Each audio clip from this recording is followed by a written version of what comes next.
عزیز، ما هستیم ویدیو دیگه. سال جدید مبارک، سال 1403، اول روز سال 1403 یکم فروردین. یکم فروردینه و حال خوبی داشته باشین، عید خوبی داشته باشین انشالله.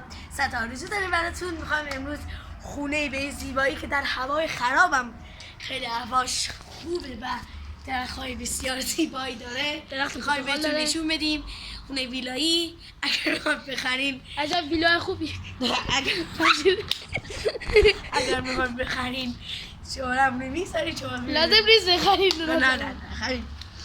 خب بچه ها اینجا حیاتو میبینین که اینجا یه بخشی از حیاته، راه داره میبینین توی حیات. بعدش هم اینجا گل داره، اینو بده. گلا رو ببینین. اینجا دوتا خونه داره، دوتا خونه داره، سه تا یکی دو تا سه تا خونه داره بسیار زیبا. این خونه از همه بزرگتره. این خونه ما بزرگمه، اینم خونه منه. اینجا حیاتشه. اینجا هم هست کنید بفروشیم. بنر سر آب گرم کن.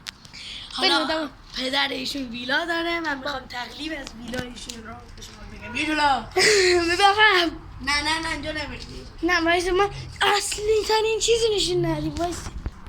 خب بچه مخواستیم نشونه ویلاشون خیلی قشنگ، ویلاشون اصلا عالی بزرگ. ویلا نیست، تصویر میمونی. ویلا عادیسش کجاست؟ خیرود جنب املاک ساحل. خیرود جنب املاک ساحل میگیری؟ ما رو پیدا کنین بچرخیم با همینجا ببین تو خیرود یه مسجد هست. نزدیک بیا اینجا. میری مسجد جلوتر یه دونه تابلو کوچولو هست. میخوام برم دستشویی. بیا ویلا نوشته ویلای فرمانی همونجاست. اگه چند ساعت برسیم. البته ویلا الان تابلوشو بردن. چرا بچه میگه تو این سیروش بگی؟ تابلوشو بردن آخه. خب دیگه بردن دیگه، اشکالی نداره. اداره برد.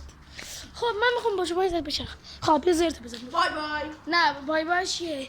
اصلی تر اینجا رو هنوز نشون ندادی. اصلی تر اینجا. این پشت خونه داره. و WC